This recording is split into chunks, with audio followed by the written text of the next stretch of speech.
I love the Game of Thrones intro. I'm telling you, we just need now like this little camera that's panning around the NFL field. It goes to one stadium, it goes to the other. You have cleats, you have Gatorade dripping down from the sides. I'm telling you, I'm actually a director in disguise. Like I'm actually really fully a director in disguise. Welcome into the Fantasy Fire and Ice NFL edition. We're giving you an early look into some DFS players, props, all these other things to look at. And I'm here joined by my man Steezy at Steezy A. Smith. He's giving you everything great from the Seattle area. And we're going to have to talk to him about Seattle a little bit more because I think there's some DFS potential there for week one. Steezy, what's going on, my brother? Man, my brother, man, I'm feeling great, feeling blessed by the best. What can I say, man? How you doing? Oh, I'm loving it. And we here talking about DFS. We got the optimizer down. Well, Ross, there we go. Hey, mirror. All right, mirror. We got the optimizer down there. Make sure you guys take that QR code, go get the Fantasy Sports Logic optimizer. That's going to help you with your DFS. That's where we're pulling a lot of this information up from. Talking about DFS, giving you the best optimal lineups, the best possible creations for you to make to take down the $1 million. If you want to take down $1 million, go ahead, take your chance. If you want to just win a small mom and pop league where it's 10 of y'all putting in 25, $50, whatever, then you can take that down too. We are here to help you in your endeavors. So Steezy, I mean, I want to get to you. We're gonna talk Seahawks with you for in a second. We're gonna go come back to that situation because I got somebody from the Seahawks in my lineup already, and I need your thoughts on it. But let's start with the big news that everybody's talking about. We're not even previewing this game. That's for tomorrow. But Travis Kelsey hyperextended knee in practice yesterday.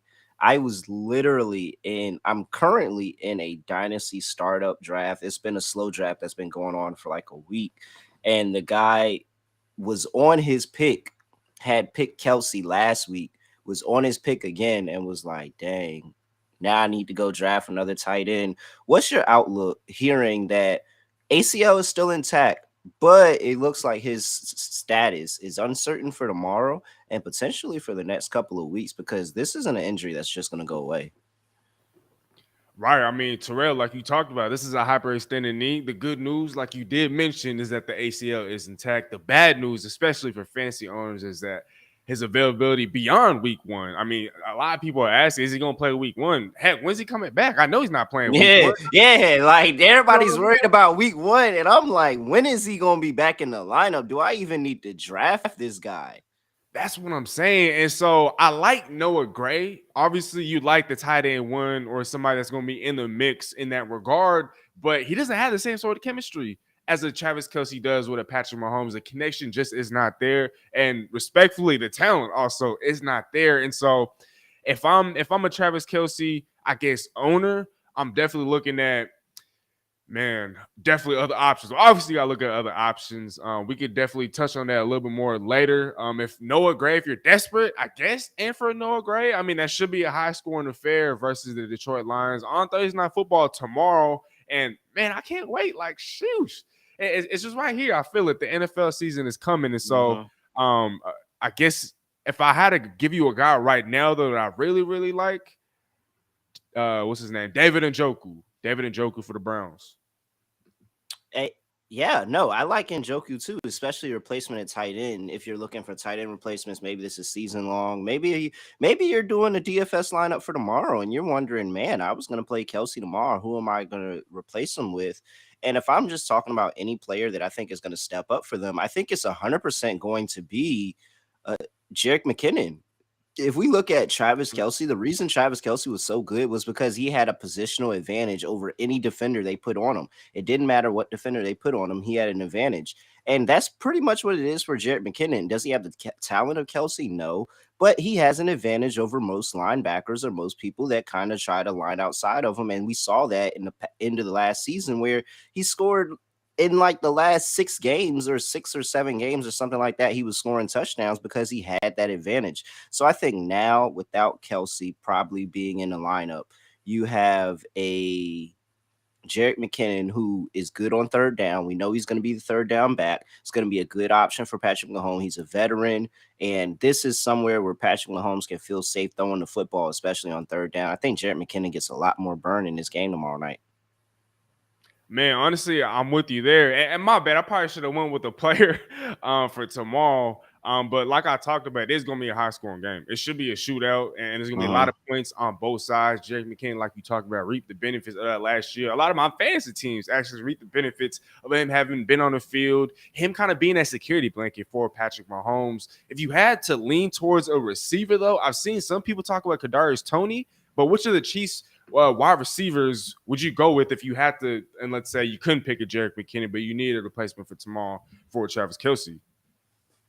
Uh I see the thing with wide receiver and tight end for tomorrow is that I feel like I'm taking a dart at the board and just hoping for a bullseye, knowing I know nothing about darts and I'm probably gonna land on a 2 or a 4. Like, I mean, how do you possibly uh even consider, like, it could be anybody. It could be if he suits up Kadarius Toney. He's been a favorite target of Patrick Mahomes when he's in the lineup. It could be Sky Moore. It could be Noah Gray, like you talked about. It could be Blake Bell. I have Blake Bell at 22-1 for first touchdown just because we've seen this Chief offense go into some weird triple option mode and then they flip it over to the backup tight end and he walks in for a touchdown. Like, there's so many different options. And so I kind of stayed away from a lot more Chiefs players and just said that, hey, if I got Patrick Mahomes, I feel good. I have Jerick McKinnon. I think Jerick McKinnon is going to account for a score and some yardage. I feel decent about that. But anybody else on the Chiefs, I kind of feel like it's just a dart throw and hoping that they get open for Patrick Mahomes on that one play. Right. I mean, we talked about one of the running backs. Detroit's run defense last year was kind of leaky, and that's being generous to say the least. What do you think about Isaiah Pacheco? Do you think he'll rush for over 100? Do you think that they can get him involved enough to where he can have a good day, at least a solid day in fantasy terms? Yeah, I don't have anything against Isaiah Pacheco. I think that he potentially could get more burn. It's kind of hard thinking that you're gonna, especially in what should be a shootout, that they're gonna continue to run the ball with Patrick Mahomes as the quarterback. Patrick Mahomes leading his team. So I just think that by default he's gonna lose some of that burn, but he's gonna get it back in maybe a couple of targets that Jerick McKinnon doesn't get or anything like that. I think he's gonna be a valuable piece, but for this game, for me, and I know we're not doing a Thursday night preview, it's more about the Lions than it is about the Chiefs. I think there's going to be a lot of usage and people trying to play darts and figure out, oh, is it going to be a Sky Moore day? Is it going to be a Marquez Valdez Scantling day? Is it going to be Rashee Rice, the rookie wide receiver? Is it going to be Kadarius Toney if he signs up? Like, I rather let everybody play whack-a-mole trying to figure out which wide receiver or which receiver for the Kansas City Chiefs is going to be mindful. I'm going over to the Lions and I like a Amon-Ra St. Brown. I think he's going to have a good game because no Chris Jones in this one. So there's going to be more time in the pocket for Jared Goff with that pass rush. That pass rush is completely different without Chris Jones. So I'm expecting to see Amon-Ra St. Brown have a good game. David Montgomery could be vulturing on the goal line. Jahmyr Gibbs could be catching a lot of passes out the backfield. So it's a lot more about the Lions players for me and them stepping up to the Chiefs, even though I have the Chiefs winning the game. I think that with Patrick Mahomes, I'm pretty good and accounted for majority of those fantasy points, especially if he gets it done with his legs like I expect him to. Whew. I mean, we'll probably touch on this a little bit later, but if you had to, would you roll with a Patrick Mahomes, Noah Gray? I mean, I never got your stance on that, so I'm Yeah, kind of yeah, curious to no. hear. So I took Blake Bell, Oh, and you that took was just right. because it was, yeah, I took Blake Bell when I made my lineup for tomorrow. I took Blake Bell and said Blake Bell was the option that I wanted to go with. But I like a Noah Gray option too. Like Justin Watson, like there's a Justin Watson out there. So he's somebody that was big for them last year early on in the season. He caught a couple of touchdowns. Like Justin Watson, I think the most of the betting community is actually getting down on his anytime touchdown. So it's like it's so many options, and that's what happens when you got somebody as great as Patrick Mahomes, leader of the Patrick Mahomes fan club right here, just letting you know when you got somebody that's the GOAT as Patrick Mahomes, it don't matter who's on the other side. And this is what I'm expecting from the Kansas City Chiefs, for them to say, hey, I don't care who's on the other side of the ball. We have the greatest quarterback in the world, and he's going to get the ball to playmakers, and they're going to make it do what it do. So I'm looking forward to it. And I know you're looking forward to it. Thursday night is going to be great. let's go ahead and get into the weekend. But we got a couple of questions. I wanted to take a break and look. Definitely, if you guys are not catching us live, make sure you go catch us live at youtube.com/at Sportstopia HQ. Make sure you do that and hop into the chat, ask questions. We'll answer all type of questions. We'll interact with the chat, anything like that. Brian's asking, "How's it going?" Oh, I'm good. Appreciate you asking. How are you doing? That's a lot of people ask how's it going and then don't expect the answer. Now I gave you an answer and I'm asking for a response. How are you doing today? Because I'm good. Start Javante Williams, Brees Hall, or Deion Jackson for week 1. I Let's see. Javante Williams, Brees Hall, or only start one of those three. I actually really do like Deion Jackson today. I can't wait to talk about him a little bit later. But I really, really like Deion Jackson this week, and I think people are sleeping on him.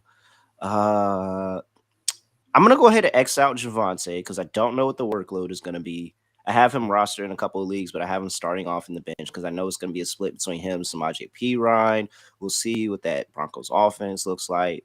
Brees Hall is tempting, but you still have the. I don't know, man. I think I'm going contrarian. I think nobody's gonna say it, but I think you got to roll out Deion Jackson. Like he's gonna get the starting role. He may not get a whole bunch of actual carries. He's gonna get his fair share amount, but and I'm just going to go ahead and lead this into my Deion Jackson take for why I'm starting him in flex this week in DFS. And it's the fact that when you look at the Jacksonville Jaguars defensive depth chart from 2022 to 2023, it's literally the exact same thing, the exact same depth chart. No Shaquille Griffin. Wow. Okay. You're missing a corner. I think they added a linebacker in the draft at some point. Literally, exact same depth chart from last year. You have the same players, you have the same philosophy. And what were you bad at doing last year that you couldn't figure out last year? Couldn't figure out how to stop the pass against the running back. They were one of the worst teams in the league. I believe it was second to worst in the entire league in terms of rush receiving yards allowed to the running back position. And what does Deion Jackson do? He catches the ball out the backfield. He is going to be that Naeem Hines replacement type for this backfield. And now he's getting that main work. And we've seen him in the starting position before last year. We've seen him get the start and be very, very productive for fantasy. So, in terms of flex appeal and what I think that, is a good flex decision, and maybe that's what the question is. Maybe it is this a flex spot or is this one of your starting your RB2, RB1? Like how desperate are you for RB here? But I really do feel good about Deion Jackson because I think that he's going to get majority of the workload with the only other back that they're probably going to end up playing being Evan Hall, who's still a rookie. Right. I mean, Terrell, I gotta agree with you. Who was it? It was Brian. Look, Javante, he's gonna be on a pitch count. I mean, he's coming off a torn ACL, right? Brees Hall, same thing. He's gonna be on a pitch count. He's coming off a torn ACL. Dalvin Cook has been deemed healthy and ready to go. Brees Hall is going to play, but as far as a four, even enough of an allotment of the snaps to be fantasy worthy, at least in starting lineups, I'm staying far and away from both those guys. To me, the answer is easy. It's simple. And Terrell, you already said everything that needed to be said. Deion Jackson, my only concern is that with an Anthony Richardson, how often is he going to target the running back? I mean, we've seen a lot of these times with mobile quarterbacks, especially with quarterbacks that have the potential to rush for over 1,000 yards, they just don't really tend to target running backs that much. And I think with the Deion Jackson, he's going to have to have at least 5, 6, maybe 7 catches, I think, to really be capable of being a starter in lineups. And so if Anthony Richardson can kind of get away from that, I don't want to say it's a pattern, but I guess it kind of is, for lack of a better term, then yeah, he's most definitely very, very valuable. But if you're starting any of these guys in your running back 2 spot, I'd be a little worried. So I'm hoping, Terrell, like you mentioned, this is, for the flex and not for like an RB2 spot or anything like that. Yeah. All right. Let's get through a couple more questions. And we got sweet I'm not okay. Sweet Teabag has as in his super flex, he has Mahomes and Golf. He traded away Trevor Lawrence, Josh Jacobs, DK Metcalf for BJ Robinson and Tyreek Hill. Thoughts? I mean, Oh, I think, yeah. I mean, I think that's pretty solid. Like you basically got rid of Lawrence, who you don't need. You have Mahomes in your super flex, and you have Golf. That's pretty solid. You can get a third quarterback, and you trade away Lawrence for Josh. So basically, you upgraded Josh Jacobs and DK Metcalf for a Bijan Robinson and a Tyreek Hill, who I think is a pretty solid trade. I think that's fair.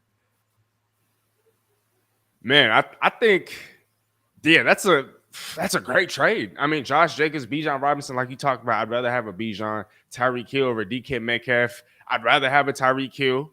Although the Seahawk in me wants to go with DK, but Yeah. at least logically speaking and objectively speaking, I gotta go with Tyreek Hill. And then you're kind of just giving up that third quarterback, like you said. You're able to attain the third quarterback, especially in super flex leagues. I think it's worth it, especially if you're upgrading at your RB1 and wide receiver 1 spots. I love that trade, sweet T. I'm not gonna finish the rest of it, but All oh, right. 32-bit is asking, he has Kelsey. If he sits Hayden Hurst, Musgrave, or Cade Otton, or somebody else in PPR. Well, if those are your only options, there's probably not much out there for you to get in tight end. I'm gonna throw it over to you, Steezy, first. Between them three, which of them three do you like? Ooh, first of all, I just want to say shout out 32-bit, man. I've done a lot of work with them. I still continue to do work with them. So shout out to 32-bit. Man, like you said, the pickings are slim here. I'd hate to be in this situation. I'm assuming it's a deep league. I'd have to hope that it's a deep league, but Hayden Hurst, Musgrave, Caden Auden, or someone else.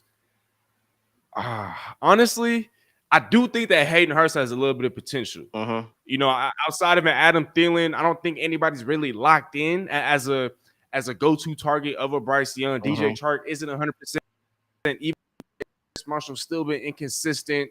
I still need to see it from him. And so Hayden Hurst being the veteran, being that they're playing a divisional opponent, I heard some nice things, from the two of them, Bryce Young and Hayden Hurst. And so I'll take that dart, especially if Travis Kelce's sitting. But if no grades out there, I'd look into adding them. I definitely look into that for sure. All right. I think I'm going with Musgrave. I think Musgrave is my pick here. And I know rookie tight end. I'm not really looking into rookie tight ends too often. They normally don't produce, but it's just the unknown factor of Jordan Love. And he's gonna, young quarterbacks love their tight ends. They love the check down options, and Musgrave is really, really good. And so I think that this is a little bit of a match made in heaven, especially if Musgrave starts to get more and more reps. So I think that if I have to pick, especially with Kelsey being out, I'm going to try Musgrave, and hopefully he falls into the end zone with Jordan Love or something like that. So you shooting for the upside?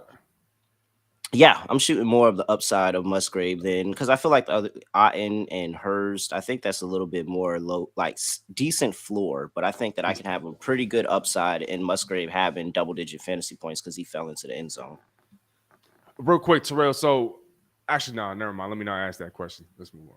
All right, let's get into some actual DFS. 32-bit also asked how we feel about Evan Hull. I kind of knocked that out a little bit in my Deion Jackson flex talk, and talking about Deion Jackson, especially as a cheap option in DFS. We're gonna start the DFS conversation here with Deion Jackson is one of my favorite running backs in DFS this week, just because of how cheap he is, and I think that he is a player that can win you $1 million. Like, everybody's wondering who is that player that's going to help you win $1 million if you're going down for a milli maker, or if you're trying to, win the top league or anything like that. You need players that people are not playing, going a little bit under the radar, cheaper options.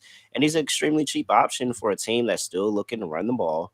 They're not going to change anything different like that. You have Anthony Richardson, who's going to draw that attention. Like, he's probably going to start this game going crazy on the ground and draw a bunch of attention and open things up for a Deion Jackson when he starts to run the ball, or even the checkdowns, like the checkdowns that he may get. Like, it's going to be a over boatload of receiving. If you told me at the end of the day, a Deion Jackson had 7 catches at the end of the day for some 60, 70 yards, I wouldn't be surprised. I really wouldn't be surprised. So I think Deion Jackson is a really cool option. And even though Evan Hull probably going to have some type of value because he is the second running back in that offense, I think that they're going to go all Deion Jackson to start the season. I'm not mad at that answer. I think Evan Hull has a little bit of potential there, but until you start to put it together on the field, Deion Jackson, he's more established. He knows the offense a lot more, and so Yeah, I'd have to lean towards Deion And Jackson as well. pass protection, like pass Pass protection. protection. He's caught on to that more. So that's my flex for this week. That I'm probably going to be flexing in a bunch of my lineups is Deion Jackson. I think he's going to have a really good opportunity in DFS this week. Let's go over and let's talk about your boys up in the Northwest here, the Seattle Seahawks, because week one. I like to enter the Millie Maker, and I like to enter the Millie Maker and put in lineups for every quarterback that I can. Every starting quarterback I like to put in a lineup for. They're cheap, why not? So Geno Smith is a person that I was targeting since the offseason that even if I was not putting in a lineup for everybody, I want more shares of Geno Smith against the Rams this week. What is your outlook as Geno Smith for a quarterback going against this Rams defense that sounds like it's going to be a lot worse than we're typically accustomed to seeing them doing? Man, I think when it comes to Geno and the Seahawks offense, at least this week in particular, I'm not nearly as high as you are, Terrell. And there's nothing against Geno, and it's not to say that the Rams have a tough defense. What it is that every time these two teams play, it's always a slugfest. Points are at a premium, and so because these guys are such rivals, games are always going to come down to the wire. Games are always going to be dogfights, and with that comes a lack of points. And so he's going to have to put up for it or make up for it, excuse me, either with his rushing production, which he did a solid job and under the radar job last year, or just a bunch of passing yards. And I'm just not sure if that's going to be the case. Jackson Smith and Jigba is most likely not going to play. Now, I do believe in the Jake Bobo and his ability to step it up, but typically these games aren't very, very high scoring. And so I'm not expecting a whole lot statistically from Geno Smith. Now, as far as the dubs, Seattle's more than capable, and Geno's obviously going to be, the one steering the ship behind that. But as far as statistically and what he's going to put up, fantasy wise and as far as his fantasy line, I'm not super, super high on his prospects this week just because of the opponent. Okay. So we have the optimizer here. Make sure you tap into fantasysportslogic.com, take the screenshot or grab the QR code, forgot what thing was even called, QR code, whatever it is, screenshot it, use your phone, all that stuff, and go get the optimizer, because if you look at the optimizer, it has Geno Smith as the 8th best quarterback in terms of fantasy. This is using DK scoring, so it may be different with another level of scoring. They have Geno Smith as the 8th best quarterback this week, and I'm kind of buying into it. Hopefully, I get that divisional angle. Divisional dogs are really, really good in week one.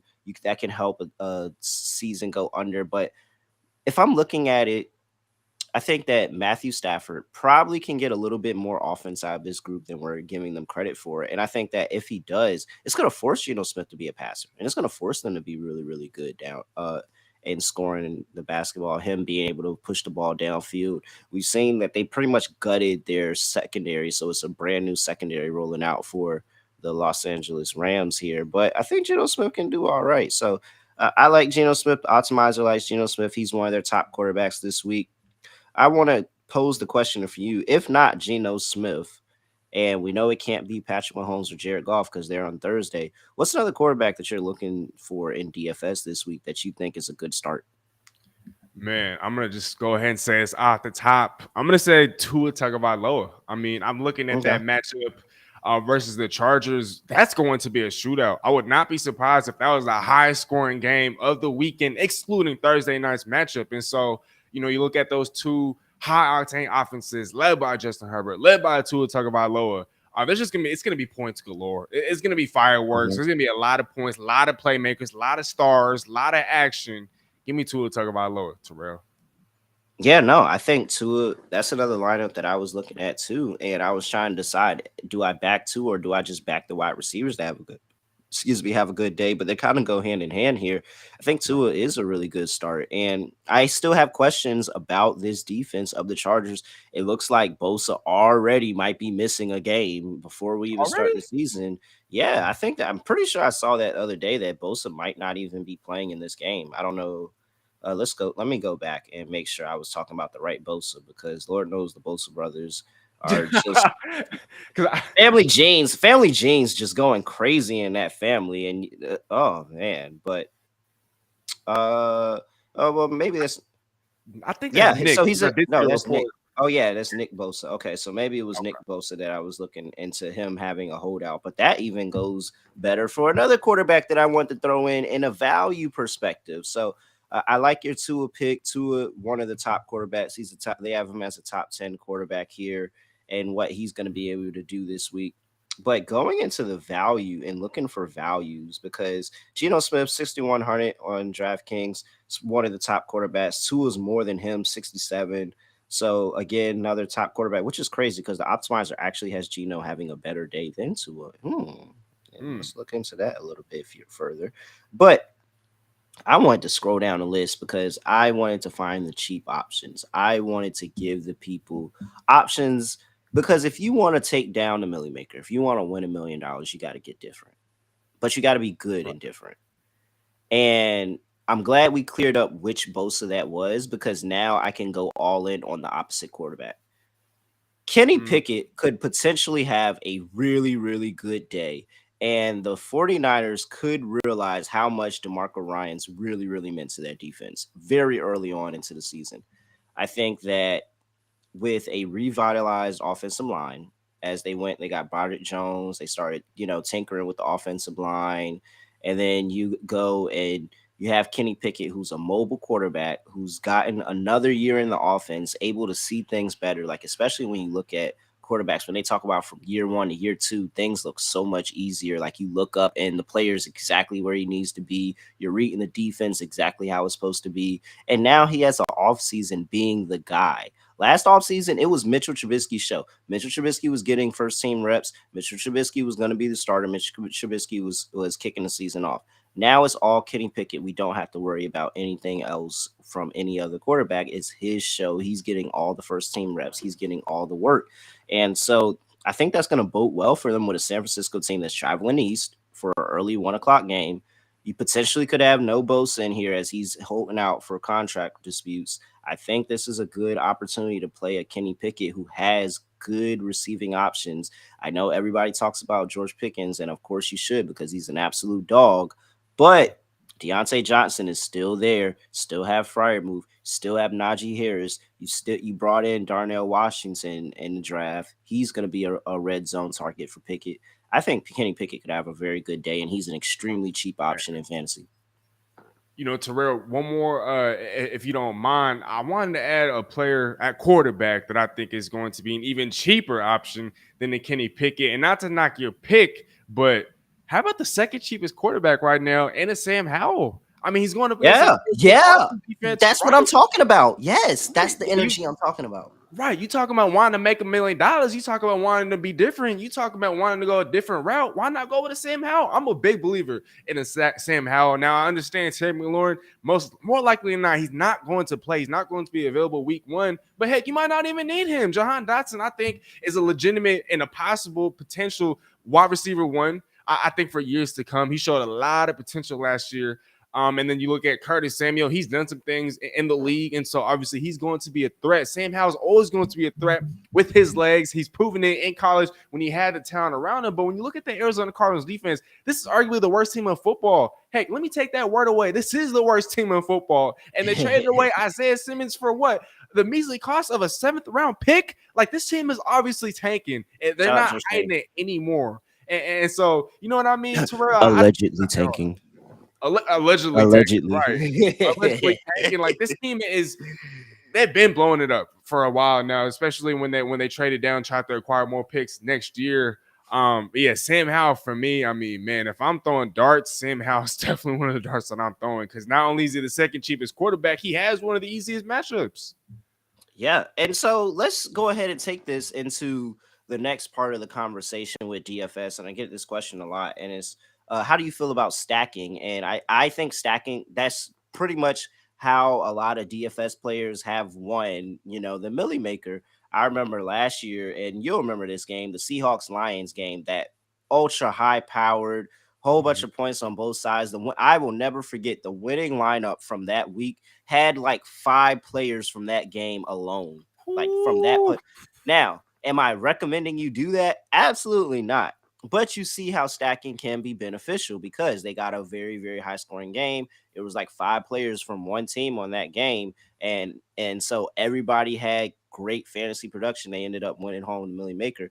But I am pro stack, and I typically like to stack my quarterback with receiving options, maybe with the tight end option or a running back option, and just maximize the points that that quarterback is going to get in the game with the options that they have. And let's talk about Sam Howell and some of his options because we have a Terry McLaurin who is nursing an injury a little bit, but he looks like he's going to be able to go for Sunday. You also have a Jahan Dotson as well, so you're going to be looking at him potentially for extra work. You Brian Robinson, Antonio Gibson. I mean, the same thing for Kenny Pickett. When I talk about George Pickens, you have a Deontay Johnson, you have a uh Pat Fryermuth, so Najee Harris. So when you look at these options that we've given at quarterback thus far, what are the pass catching options or the stack options that you see that I would probably look to try to play and get some value on in there?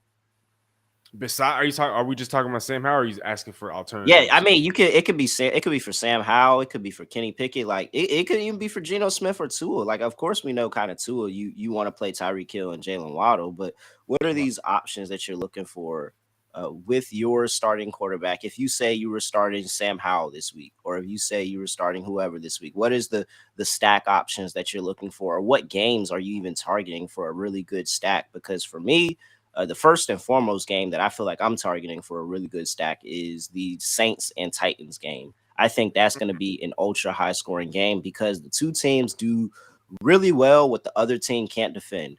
Titans can't defend the pass, save their life, and Derek Carr is a pretty good passer. And guess what? He has Chris Olave and Michael Thomas on the other side of him, ready to catch passes. And then Michael Thomas is healthy right now, so I'm expecting to see some production.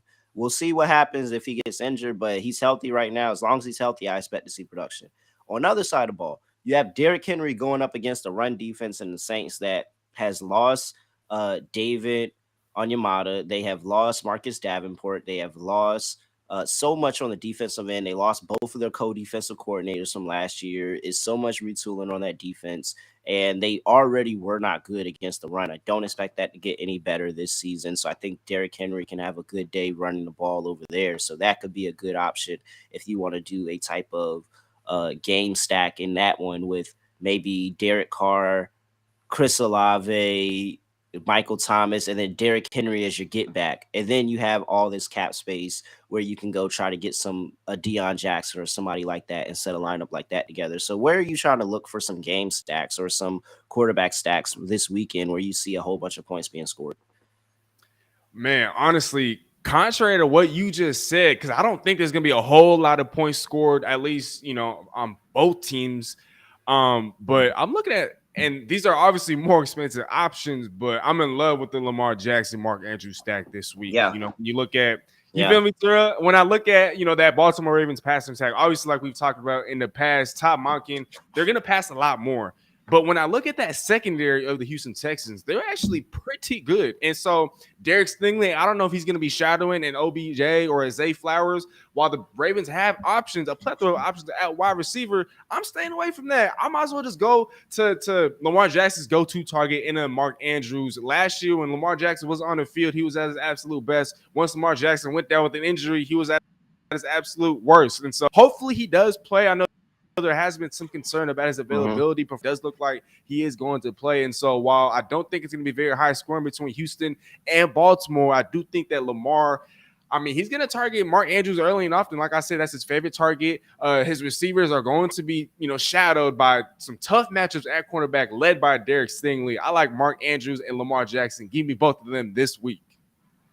Oh man, I mean the Ravens are about to walk the dog on the Texans, man. Like That's what this I'm is saying. man, this is John Harbaugh in the beginning of the season. I don't think there's the only better bet than John Harbaugh in week one is John Harbaugh in the preseason. Like that is literally the only better bet out there. They go, and I think there's some 1-6 of their last seven for week one games by an average win margin of like 24 to 28 points or something like that.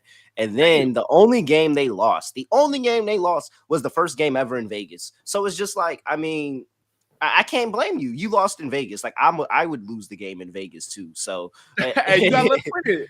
yeah, like I would have lost the game in Vegas, so I can't even get mad at you. Like they're absolutely dominant. Ravens minus 9.5 is one of my favorite bets Mhm. in week one. I think they're going to dominate the Texans, and yeah, it's going to be a lot of fantasy points for Lamar Jackson. Lamar Jackson, the Fantasy Sports Logic Optimizer, make sure you get it with that QR code down below, is actually one of the better options for quarterback. He's the best option. They have the optimizer has him as their top quarterback this week with the expected fantasy points value of 22.4 here for Lamar Jackson. And I 100% agree. I agree with you. I think that he may not be the most contrarian option, but this is where you don't have to go contrarian at every spot. It's actually not advised to be contrarian everywhere. You got to go a little bit of chalk some of these places and get contrarian where it matters in that flex spot somewhere else. Maybe you get a second wide receiver that nobody's looking at. Maybe you get a tight end that nobody's looking at and he goes crazy. Like you gotta get these other options. And so if you go big on Lamar Jackson, make sure you acute for that salary with some better options. And we could talk about that with the tight end market because I know the tight end market is Kelsey. Well, not this week, but you have the top options, and you actually have a lot of big tight ends that are not going to be in this Sunday lineup. You're not going to have Travis Kelsey. You're not going to have a Darren Waller in the lineup. And so, next is like George Kittle, Mark Andrews, as you said. So if you're not going with an Andrews stack, if you don't trust Brock Purdy like I don't for a Kittle stack, where are you looking at tight end for week one? Who's somebody that you think can have a really good day? Man, that's a great question. Like I talked about earlier, I did mention his name at the top of the show. I'm gonna go with David Njoku of the Yeah. Cleveland Browns. I just think with the way that the Browns have been using him, throughout the preseason, we've seen the connection between him and Deshaun Watson all throughout training camp. Even towards the end of last year when Deshaun Watson wasn't himself, I like to think that he kind of upped the value of a David Njoku. I mean, there's a Mm-hmm. stat that went around that Deshaun Watson during his time in Houston didn't really target tight ends, and I'm not exactly sure what that stat is, but to kind of, I guess, refute that stat, he's never had a guy, an athletic specimen like a David Njoku at tight Mm-hmm. end. Yes, he has pass catching options, weapons at wide receiver for days, but when I look at the Cincinnati Bengals, the team that they're facing, they lost both of their safeties in a Jesse Bates and what's his name, and Avon Bell. And so I do think that the back of the secondary is going to be vulnerable. David Njoku, he's a problem, especially up the seam. And again, he's just an athletic specimen. He's going to be a guy that Mm-hmm. they target and that they look to in the end zone. And look, Cincinnati Cleveland could be a low key high scoring game. Anytime there's Yeah. a game that I believe that's going to be high scoring, I'm going to want players, from both those teams. So if I can get my hands on a David Njoku, I'm going to do it every single time. Yeah. I love it. I love it. One team or one game that I really think that everybody doesn't see as high scoring, but I think can be the Buccaneers versus the Minnesota Vikings. And I know we go and you think, oh, it's Baker Mayfield, but Baker's petty. Baker hears everything that you guys are saying. He's one of those little petty guys that he just comes out and has an all-world quarterback day for once and then goes back to being a bad quarterback. And so when you talk about Mike Evans still in the lineup, talk about Chris Godwin still in the lineup, both of those guys on expiring deals and haven't been re-signed by the team. And so I sit here to bring my Brian Windhorse, and I'm like, why would they not resign either of their top wide receivers? Why would they do that? Because they don't plan on bringing them back. Okay, why are you not planning on? If you're not planning on bringing them back, what are you doing with them? If you're trying to move them, you gotta highlight them. You have to highlight them. I think Chris Godwin and Mike Evans are being undervalued because of Baker Mayfield, but you still have a Minnesota defense that was really bad last year. They were forced into a lot of one score games and they had to kind of try to battle and make sure they won those. You think that that's going to regress a little bit and this team is not going to win that many one score games, and everybody just assumes that Minnesota's going to come in here and walk the dog with Tampa Bay. Not so fast. I think that the options when you talk about Rashad White, talk about a Mike Evans and a Chris Godwin, if Baker can just get them the ball, they're going to be perfectly fine, and this offense is going to move. So I think that potential game stack here for the Buccaneers and Minnesota Vikings. What do you think about that game? Man, Terrell, first of all, I just want to say I second that opinion. And when I look at a Baker Mayfield, this is something that not a lot of people know about. But Dave Canales, who was the passing game, or not, excuse me, he was the quarterbacks coach in Seattle Mm-hmm. last year during Geno Smith's resurgent season. And I'm not saying that Baker Mayfield is all of a sudden going to pull a Geno Smith, but he does have a guy that was kind of working behind the scenes with the Geno Smith. So he does know a thing or two about a quarterback renaissance / resurgence. And like you talked about, he Mm-hmm. has a plethora of weapons. He has a head coach that's, while he's defensive minded, he's a capable and a competent head coach. He does have a defense that's still absolutely loaded with talent. But with the Baker Mayfield, outside of that offensive line, which I think is going to be a little iffy, I mean, he's set up to succeed. You have a running back that loves to catch passes out of the backfield. You have a wide receiver in Mm-hmm. the Mike Evans who, even though he might not sign a contract extension with his football team, he's going on what, 7, 8 years running of 1,000 yards. I mean, Chris Godwin was healthy. He has the options at wide receiver. This could also have the potential of being another high-scoring game. Minnesota, not known for their defense, lost a lot of guys over the offseason. And so with the Tampa Bay and the Minnesota, I mean, again, I think there's going to be a lot of points scored there. I know I'm starting to sound like a broken record, but hey, we're only highlighting matchups that are high scoring, at least in, in my eyes. And so Baker Mayfield, I'm not in love with it, but I do think that he's a guy that's flying under the radar, and not a lot of people are really paying attention to him. And I guess that's deserved, but yo, Dave Canales, we got to watch out.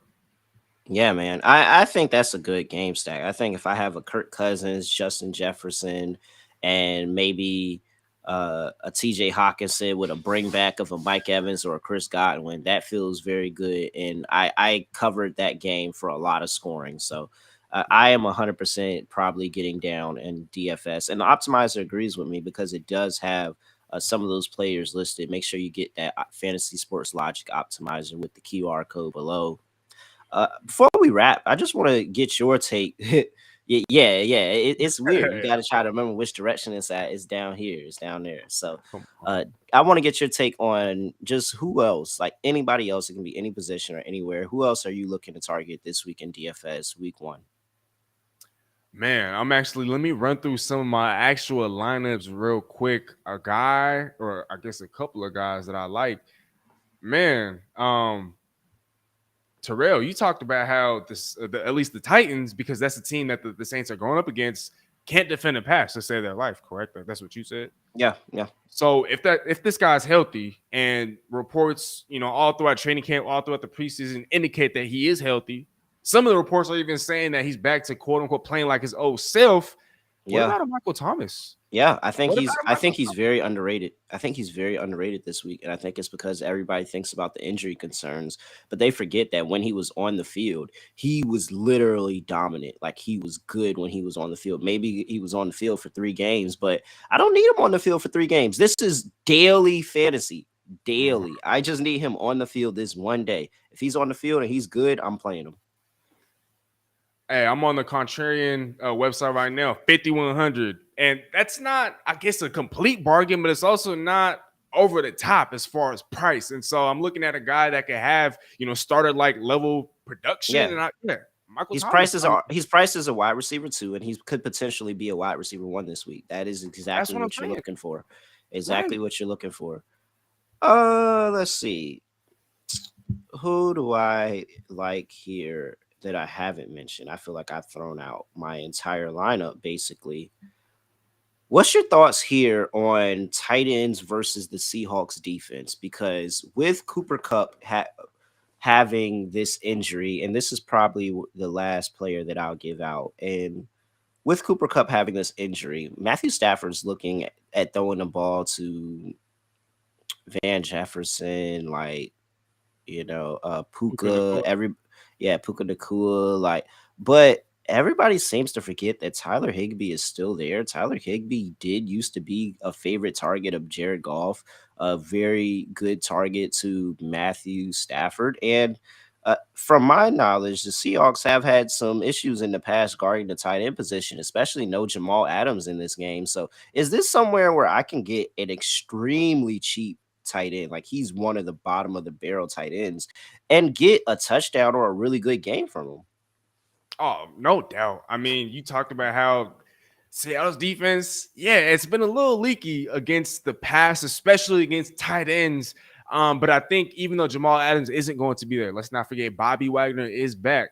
But I think just by sheer volume, he's going to be the guy. I mean, honestly, I take Yeah. him over Van Jefferson when I'm just looking at the pecking order. Maybe not completely from a fantasy perspective, but when I just look at the pecking order, Tyler Higbee is going to be the number one pass catcher option with the Cooper Cup out. Puka Nakua, I don't trust him just yet. Van Jefferson, I think he's more hit or miss. He's going to be more volatile. But as far as a guy that's going to compile a bunch of receptions, a guy that I can count on to get a touchdown, yeah, Tyler Yeah. Higbee. Give me Tyler Higbee. And it's for the low. Man, I can't think of a better combination. Tyler, that's gonna be one of my props on my betting show this week. I think I'm gonna be all in on the Tyler. It just why would I throw the ball to everybody else that's just unproven? And I know Tyler Higbee can do it, and I know he has the matchups to do it. I don't even. I wish they had props out for him. Oh well, let's see. Tyler Higbee, anytime touchdown score, plus 175. See, they already caught up a little bit, but that's telling me they expect him to have a better day. Plus 175 for a tight end. They expect him to have a better day. I like that in DFS. So I'm 100% getting down on Tyler Higbee. He's in my lineup this week. Cheap tight end option. Steezy, it was great, man. We rolled through another one. Can't wait to be back here again. And shout out to Simon, man. Shout out to Simon, a little bit under the weather. Hope he gets better. We'll have him back on here next week. Steezy, anything else for the people before we get up out of here?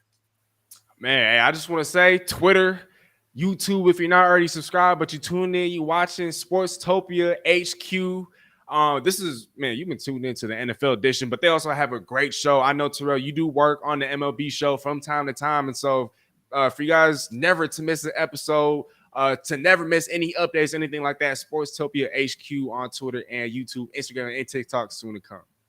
All right, let's do it. Let's do it. And I mean, he's at Steezy A Smith. I'm at really real __ on Twitter. Again, like he said, Sportstopia HQ. Follow us wherever Twitter, Instagram, YouTube. Make sure you do that. And I mean, at this point, I really have nothing else to say, nothing else to do. I don't have a cool catchphrase to end podcast. I'm just gonna end it like this. We are out of here. Peace.